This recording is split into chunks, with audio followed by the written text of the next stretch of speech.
been a while. Been doing a lot of research on this case. I was able to put together an article which introduces the case as well as a summary of the first 5 pages of the affidavit. So let's just get into the article.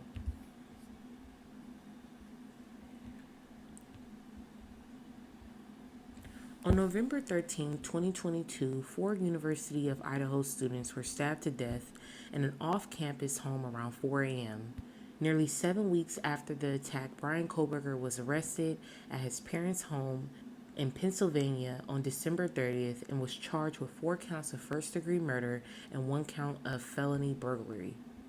According to the search warrant that was unsealed on Tuesday, February 28, 2023, the items taken from Kohberger and the residence that day include a flashlight, 4 medical-style gloves, a t-shirt, a Washington State Cougars sweatshirt, a pair of size 13 Nikes, black socks, black shorts, black boxers, and 1 cheek swab.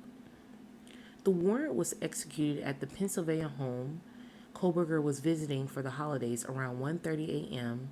on December 30th, which was nearly 7 weeks after the murders. The victims are all students at the University of Idaho and close friends. Cornudo, Mogan, and Goncalves were roommates. Chapin did not live at the home, but he was sleeping over with his girlfriend, Cornudo.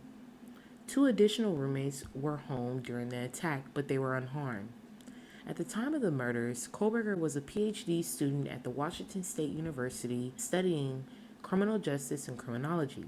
The university, which is in Pullman, Washington, is approximately 8 miles away from the residence in Moscow, where the 4 students were stabbed to death. So now we're going to go into the affidavit, okay? According to the affidavit, CPL Payne describes being walked through the off-campus home residence by one of the initial responding officers, OFC Smith. As they entered, so this is the second floor, okay? So it briefly talks about how they came into the residence, and then it talks about the crime scene in relation to the second floor. As they entered into the King Road residence through the bottom floor door on the north side of the building and walked up to the second floor, CPL Payne was led to the first bedroom down the hall where Xana Cornudo was discovered, later identified through identification and personal belongings. She was deceased with wounds which appeared to be caused by an edged weapon. Also in the room was a male, later identified as Ethan Chapin, who was also deceased with wounds later determined by an autopsy report to be caused by sharp force injuries.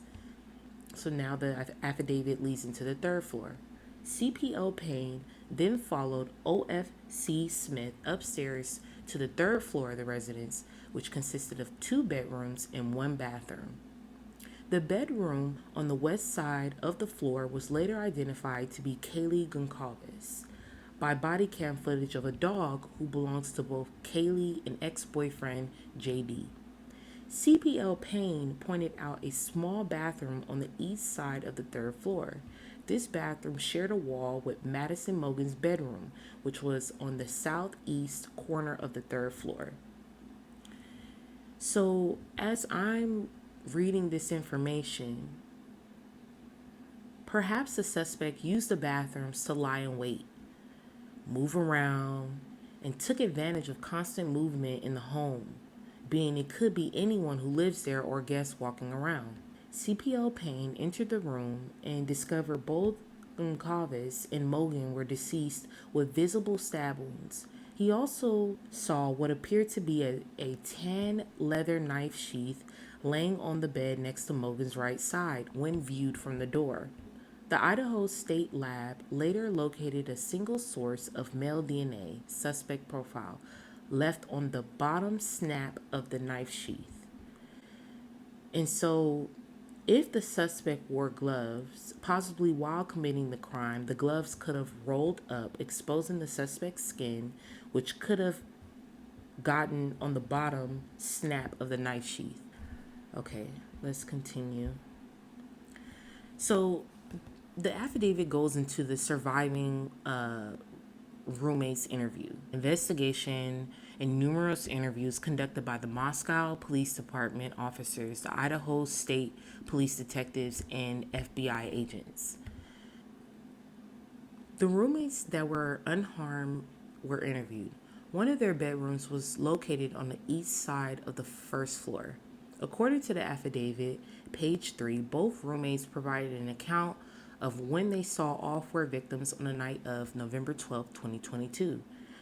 Chapin and Cornudo was seen by one of the roommates at a Sigma Chi house on the University of Idaho campus from 9 p.m. to 1:45 a.m. November 13th, 2022. Both headed back to the off-campus home at 1:45 a.m. Goncalves and Mogan were at a local bar and can be seen on footage provided by the Corner Club between 10 p.m. on November 12, 2022 and 1:30 a.m. November 13th, 2022. At 1:30 a.m., they can be seen on a live stream of a local food vendor truck called the Grub Truck. A private party provided a ride to Goncalves and Mogan at 1:56 a.m. from downtown Moscow to King Road residence. Both roommates made statements during the interviews that indicated the occupants of King Road residents were home by 2 a.m. and at least sleep or in their room by 4 a.m. Cornudo received confirmed DoorDash order at the residence at approximately 4 a.m. Then it continues, and this is the interview from one of the surviving roommates.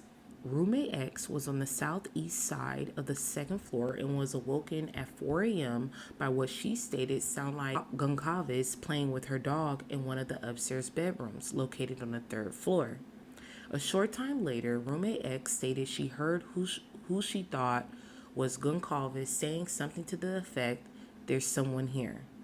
A review of records obtained from a forensic download of Cornudo's phone showed Cornudo, this could have been Cornudo's cell phone, indicating she was likely awake and using TikTok app at 4:12 a.m.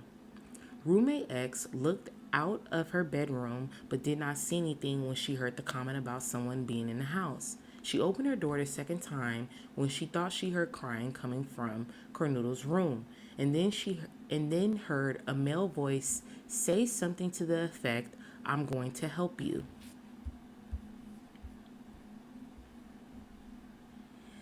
Security camera audio. At 4:17 a.m., a security camera located at 1122 King Road, a residence immediately to the northwest of 1122 King Road, picked up a distorted audio of what sounded like voices or a whimper followed by a loud thud. A dog can be heard barking numerous times. Starting at 4:17 a.m., the security camera is less than 50 feet from the west wall of Cornudo's bedroom. Roommate X stated she opened her door the third time after she heard crying and saw a figure clad in black clothing and a mask that covered the person's mouth and nose walking towards her. Roommate X described the figure as 5'10" or taller, male, not very muscular, but athletically built with bushy eyebrows. The male walked past roommate X as she stood in a frozen shock phase. The male walks back towards the back sliding door. Roommate X locked herself in her room after seeing the male.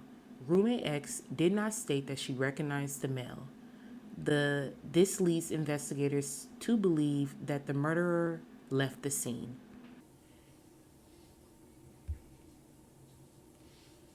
This is a photo of the off-campus home where the four University of Idaho students were found murdered. I used the information from the affidavit to make edits and a compass to possibly locate the rooms. I'm not sure if the picture is facing the point of entry, but I did notice that both of the unharmed roommates were on the first and second floor, though I assumed that both were on the first floor before going over the first 5 pages of the affidavit repeatedly. I was also able to edit in a camera that could explain how audio was picked up from Cornudo's room. Now, I want to go over a few statements made from Kohberger's classmates from his teens. It was a few things that stood out about Kohberger's interaction with several classmates from his teens.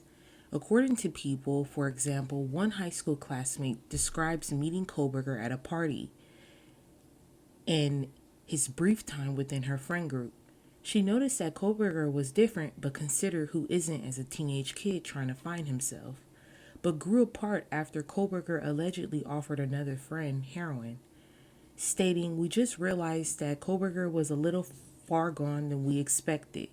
She also stated that Kohberger reached out to her 2 years later, informing her that he was going to go get help. Now, when I first read this, I found it strange that he would reach out to this individual, being that it was a short friendship, but I sensed that Kohberger cared about what others thought of him.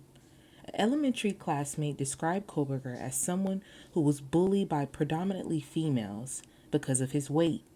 This individual attended elementary, middle, and high school with Kohberger, going on to say he was very quiet, very to himself, very into his books, again reiterating how sweet and quiet he was. Though classmates provided brief accounts of their interaction, it seemed as though Kohberger could have also wore a mask.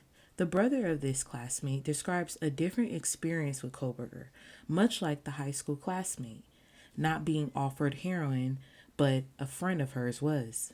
This brother explains Kohberger gaslighting him and becoming physically aggressive, what began as playful ribbing and jabbing, escalating to mean-spirited bullying, including Kohberger allegedly putting him in a headlock.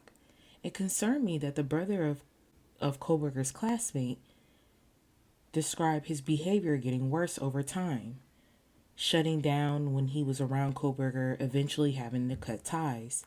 The reoccurring result of Kohberger's behavior in these two instances is the loss of friendships, which could have reinforced an idea of a mask having to be worn so others could be around him to a certain extent.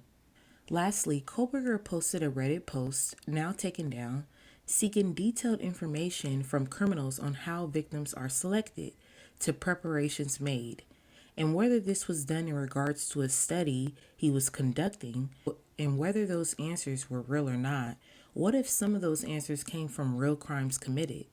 Bringing attention to criminals on the web, where you can be anyone, produces an environment that not only makes it okay to talk about harming others or a user describing how they themselves would commit a crime, but it creates an environment that accepts and encourages a digital social presence, which can unfortunately make it easier for criminals to cyberstalk their prey undetected. Imagine a relationship with their prey, possibly acting out a violent response as if the victim has knowledge of their existence. Kohberger's social presence may be the key in figuring out if he knew, met, or interacted with any of the victims. His next hearing is in June. Thank you for spending time with me going over this information. I will be uploading part 2 summarizing the rest of the affidavit and other information on Bryan. I am processing a lot of information and making sure I understand it correctly. My condolences to the families of the victims. My hope is that the suspect is caught, has been caught, and justice is served. Take care of yourselves.